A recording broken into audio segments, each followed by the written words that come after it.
গ্রাম পঞ্চায়েতগুলি বর্তমানে কার্যকরী নয়, সেখানে জেলা শাসকদের নিরবিচ্ছিন্ন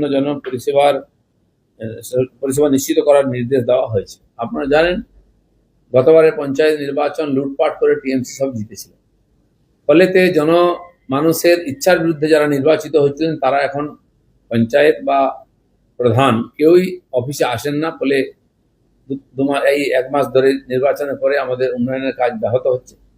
সেজন্য তার বিকল্প ব্যবস্থা কি হতে পারে, আমাদের ডিএমদের আমরা বলেছি বিকল্প ব্যবস্থা করে যে ফান্ড গেছে তার কাজ শুরু করতে, বা আগের যেসব টেন্ডার ইত্যাদি ছিল সেগুলোর কাজগুলো চলছিল বন্ধ হয়ে গেছে সেগুলো যেন চালু রাখেন। যারা জনাদেশের ভয়ে আসছেন না তাদের ব্যাপারে পরে ব্যবস্থা নেওয়া যাবে।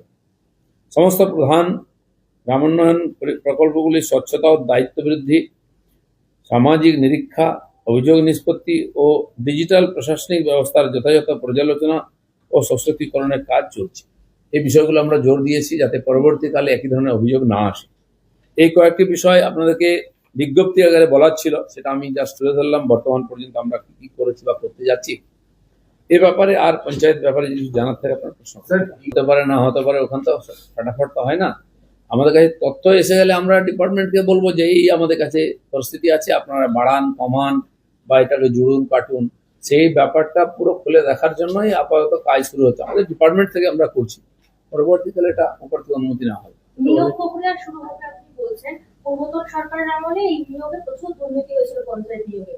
কবে থেকে নিয়োগ প্রক্রিয়া শুরু হবে এবং স্বচ্ছতা বজায় রাখতে আপনারা কি কি পদক্ষেপ? এই যে 6,000 6,500 পোস্টের জন্য অনুমতি পাওয়া গেছে, তার জন্য কোনো সংস্থাকে আমরা নিয়ে যেভাবে অন্যান্য রাজ্যে নিয়োগ প্রক্রিয়া চলে তারা এসে এই পরীক্ষা সঞ্চালন করবেন, তারা এটা করবেন, আর সেই অনুযায়ী পুরোপুরি স্বচ্ছভাবে যাতে হয় তার ব্যবস্থা করা হয়। স্যার, প্রচুর জায়গায় panchayat area particularly central schemes have not been implemented, right? ঠিক করে ইমপ্লিমেন্টেশন হয়নি।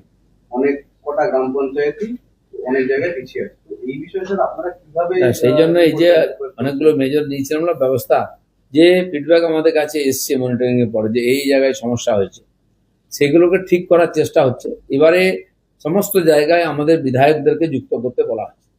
যেমন অ্যাডমিনিস্ট্রেটিভ মিটিংয়ে মাননীয় সিএম বলেছেন, ডিএমদের মিটিংয়ে তাদেরকে ডাকাও হয়েছে। সেখানে আমিও আমার জেলাতে ছিলাম মেদিনীপুরে, তাদেরকে নির্দেশ সিএম চিফ সেক্রেটারি দিয়ে দিয়েছেন যে সমস্ত উন্নয়নের কাজে বিধায়কদেরকে যুক্ত করতে হবে। এবং বিডিওদেরকেও তাই বলা হয়েছে, যে বিডিও যে বিধায়কের আন্ডারে আসেন তিনি সমস্ত উন্নয়নের কাজ যোজনার ক্ষেত্রে সেখানে তাকে অংশীদারি করে ডাকবেন। আজকে আমরা এই মাত্র আমি ভিডিও কনফারেন্স করে এলাম সারা প্রদেশের 400 জনের সঙ্গে, তাতে আমাদের বিডিওরা ছিলেন এবং সেখানকার গ্রামীণের সমস্ত বিধায়করাও তার মধ্যে ছিলেন। সবার সামনে জিনিসটা ক্লিয়ার করে বলা হয়েছে উন্নয়নের সমস্ত কাজ সমস্ত প্রতিনিধিদের সঙ্গে নিয়ে করতে